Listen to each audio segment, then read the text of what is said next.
احنا لو ما كسبناش الفرقه دي نكسب مين؟ نكسب مين؟ خلي بالك الراس الاخضر احسن من غانا. وغانا مهما كانت وحشه، ده منتخب تقيل. منتخب تقيل وبيعرف يلعب المنتخبات التقيله. واخد بالك؟ احنا النهارده اتعادلنا من عند ربنا عشان الناس اللي بتموت في البيوت وقدام الشاشات. لا حرام عليكم. يعني ما فيش حد في الدولة من أول رئيس الدولة لأصغر واحد في الدولة إلا وبنساند. نعمل لكم إيه تاني؟ نعمل لكم إيه تاني؟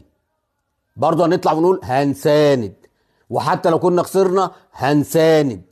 لأن إحنا برضه خسرنا سنة 86 أول ماتش السنغال، وبعد كده خدنا البطولة. بس كان عندك منتخب، عندك لعيبة. والأهم من كل ده إن كانت البطولة في مصر. عندك بيقعد لك في المدرج 100,000 متفرج يحركوا الصخر مع اللعيبة اللي هي كان كل لعيب